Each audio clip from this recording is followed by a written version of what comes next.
कवि और धनवान आदमी अकबर बीरबल की कहानी। कवि और धनवान आदमी अकबर बीरबल स्टोरी। एक दिन एक कवि किसी धनी आदमी से मिलने गया और उसे कई सुंदर कविताएं इस उम्मीद के साथ सुनाई कि शायद वह धनवान खुश होकर कुछ इनाम जरूर देगा। लेकिन वह धनवान भी महाकंजूस था। बोला, तुम्हारी कविताएं सुनकर दिल खुश हो गया, तुम कल फिर आना, मैं तुम्हें खुश कर दूंगा। कल शायद अच्छा इनाम मिलेगा। ऐसी कल्पना करता हुआ वह कवि घर पहुंचा और सो गया। अगले दिन वह फिर उस धनवान की हवेली में जा पहुंचा। धनवान बोला, सुनो कवि महाशय, जैसे तुमने मुझे अपनी कविताएं सुनाकर खुश किया था, उसी तरह मैं भी तुमको बुलाकर खुश हूँ। तुमने मुझे कल कुछ भी नहीं दिया, इसलिए मैं भी कुछ नहीं दे रहा। हिसाब बराबर हो गया। कवि बेहद निराश हो गया। उसने अपनी आप बीती एक मित्र को कह सुनाई और उस मित्र ने बीरबल को बता दिया। सुनकर बीरबल बोला, अब जैसा मैं कहता हूँ वैसा करो। तुम उस धनवान से मित्रता करके उसे खाने पर अपने घर बुलाओ। हाँ, अपने कवि मित्र को भी बुलाना मत भूलना, मैं तो खैर वहाँ मौजूद रहूंगा ही। कुछ दिनों बाद बीरबल की योजनानुसार कवि के मित्र के घर दोपहर को भोज का कार्यक्रम तय हो गया। नियत समय पर वह धनवान भी आ पहुंचा। उस समय बीरबल, कवि और कुछ अन्य मित्र बातचीत में मशगूल थे। समय गुजरता जा रहा था लेकिन खाने पीने का कहीं कोई नामोनिशान न था। वे लोग पहले की तरह बातचीत में व्यस्त थे। धनवान की बेचैनी बढ़ती जा रही थी। जब उससे रहा न गया तो बोल ही पड़ा, भोजन का समय तो कब का हो चुका, क्या हम यहाँ खाने पर नहीं आए हैं? खाना? कैसा खाना? बीरबल ने पूछा। धनवान को अब गुस्सा आ गया। क्या मतलब है तुम्हारा? क्या तुमने मुझे यहाँ खाने पर नहीं बुलाया है? खाने का कोई निमंत्रण नहीं था, यह तो आपको खुश करने के लिए खाने पर आने को कहा गया था, जवाब बीरबल ने दिया। धनवान का पारा 7वें आसमान पर चढ़ गया। क्रोधित स्वर में बोला, यह सब क्या है? इस तरह किसी इज्जतदार आदमी को बेइज्जत करना ठीक है क्या? तुमने मुझसे धोखा किया है। अब बीरबल हंसता हुआ बोला, यदि मैं कहूं कि इसमें कुछ भी गलत नहीं तो तुमने इस कवि से यही कहकर धोखा किया था ना कि कल आना, सो मैंने भी कुछ ऐसा ही किया। तुम जैसे लोगों के साथ ऐसा ही व्यवहार होना चाहिए।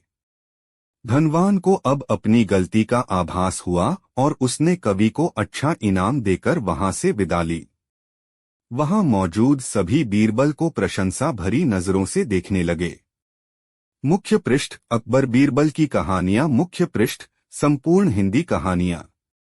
एक बार अकबर ने भरे दरबार में अपने दरबारियों से पूछा, बताओ किस नदी का पानी सबसे अच्छा है?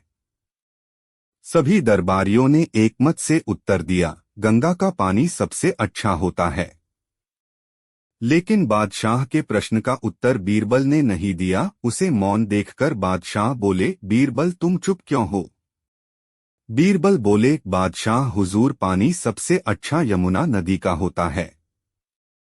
बीरबल का यह उत्तर सुनकर बादशाह को बड़ी हैरानी हुई और बोले, तुमने ऐसा किस आधार पर कहा है, जबकि तुम्हारे धर्म ग्रंथों में गंगा नदी के पानी को सबसे शुद्ध व पवित्र बताया गया है और तुम कह रहे हो कि यमुना नदी का पानी सबसे अच्छा होता है? बीरबल ने कहा, हुजूर, मैं भला पानी की तुलना अमृत के साथ कैसे कर सकता हूँ? गंगा में बहने वाला पानी केवल पानी नहीं बल्कि अमृत है, इसीलिए मैंने कहा था कि पानी यमुना का सबसे अच्छा है। बादशाह और सभी दरबारी निरुत्तर हो गए और उन्हें मानना पड़ा कि बीरबल सही कह रहे हैं। बादशाह अकबर और बीरबल बातें कर रहे थे। बात मियां बीवी के रिश्ते पर चल निकली तो बीरबल ने कहा, अधिकतर मर्द जोरू के गुलाम होते हैं और अपनी बीवी से डरते हैं। मैं नहीं मानता, बादशाह ने कहा। हुजूर, मैं सिद्ध कर सकता हूँ, बीरबल ने कहा। सिद्ध करो। ठीक है, आप आज ही से आदेश जारी करें कि किसी के भी अपने बीवी से डरने की बात साबित हो जाती है तो उसे एक मुर्गा दरबार में बीरबल के पास में जमा करना होगा। बादशाह ने आदेश जारी कर दिया। कुछ ही दिनों में बीरबल के पास ढेरों मुर्गे जमा हो गए।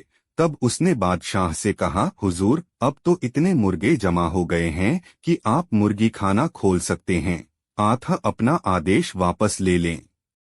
बादशाह को न जाने क्या मजाक सूझा कि उन्होंने अपना आदेश वापस लेने से इनकार कर दिया। खींचकर बीरबल लौट गया। अगले दिन बीरबल दरबार में आया तो बादशाह अकबर से बोला, हुजूर, विश्वसनीय सूत्रों से पता चला है कि पड़ोसी राजा की पुत्री बेहद खूबसूरत है। आप कहें तो आपके विवाह का प्रस्ताव भेजूं?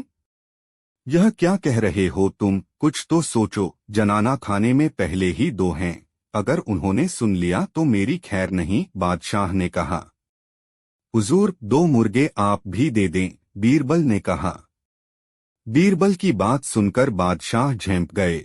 उन्होंने तुरंत अपना आदेश वापस ले लिया।